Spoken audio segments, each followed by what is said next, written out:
For a statement, I now give the floor to the representative of the Russian Federation. Thank you, Mr. President. We thank Rosemary DiCarlo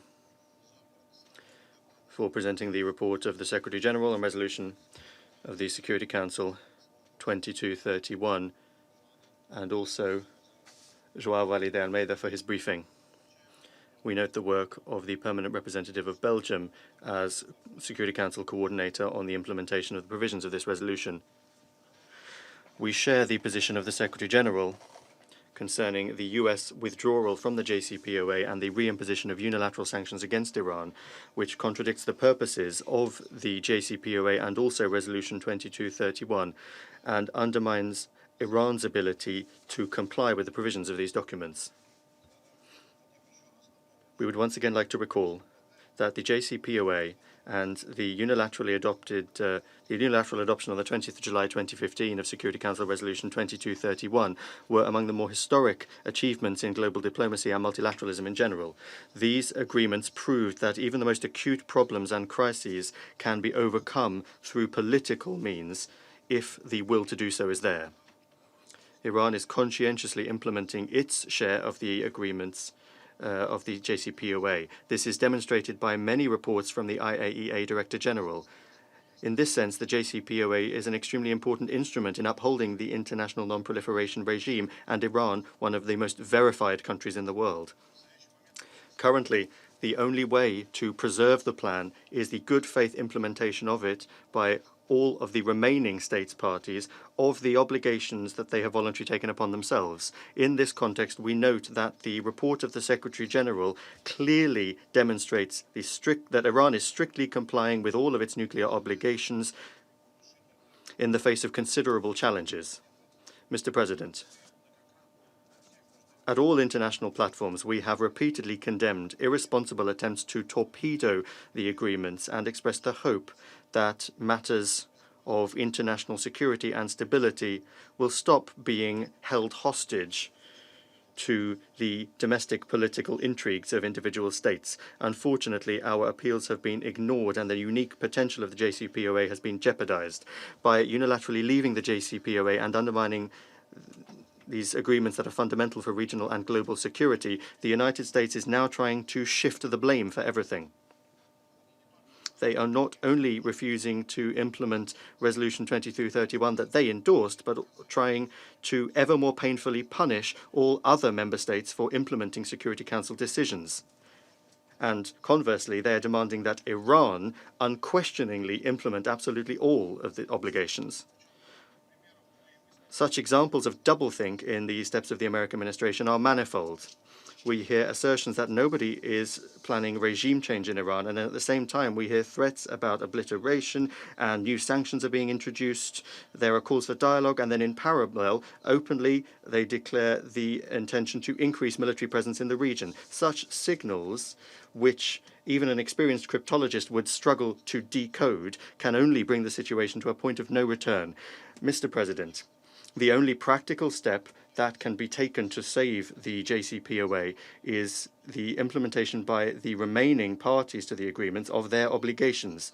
We need to abandon fear and selfish concerns and prioritize the maintenance of the viability of the JCPOA. We are convinced that constantly raising the stakes and then pointing out to whom the fate of the plan is more dear will only provoke extreme sentiments. We must not allow those forces to take the upper hand who believe that the only way to resolve any international questions is political pressure and the economic strangulation and blackmail with military might. Since the conclusion of the JCPOA, its effectiveness has been predetermined by the unity of political will of all of its parties and their joint focus on the end result. This means that today, only together can we create conditions that will help to confidently resolve the challenges facing all of those who remain committed to the JCPOA. We are in favor of preserving the JCPOA, and we want Iran to also remain committed to the agreement. But we understand the deep disappointment of Tehran over the way events have developed, where they are being demanded full compliance with obligations without being given in exchange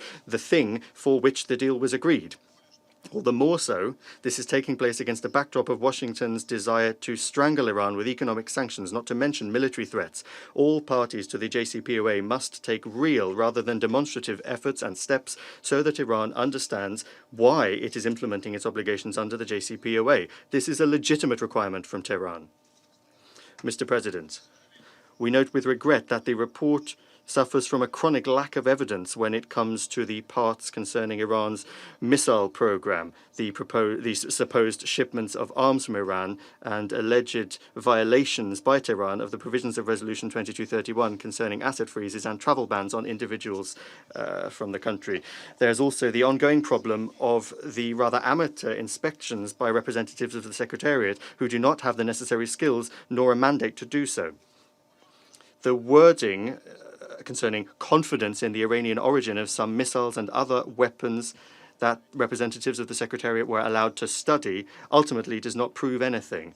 The problem is compounded by a reservation that the Secretariat is not able to confirm that the missiles or the wing of a given military drone were supplied by Iran overseas after the entry into force of the JCPOA. This begs the question, if the Secretariat can't confirm that there was a violation of Resolution 2231 and does not have the necessary skills and competence, why are they constantly including this in the reports? Mr. President, we can see that there is an artificial whipping up of the situation in the Persian Gulf which is jeopardizing peace and security in the region and also international efforts to resolve the conflict. The proof of Iran's guilt that has been provided is not convincing for us. We very much are getting the impression that a casus belli is being put together. Rhetoric about Iran's link with al-Qaeda and the sabotage of tankers, which Iran should have less interest in than anyone else, is reminiscent of March 2003, when arguments were fabricated to justify the invasion in Iraq. Everybody knows the consequences very well. We believe that there is an alternative to these provocative actions. It's necessary to strengthen an overall atmosphere of confidence in the region. We recall that in its Resolution 598 from 1988, the Security Council instructed the Secretary-General to work together with regional parties on measures to strengthen security and stability in the region. Now more than ever, work in this area is needed. Russia stands ready to support this in contact with our regional partners and all interested parties. The end goal must be forming a genuinely inclusive security architecture with the inclusion of absolutely all states in the region.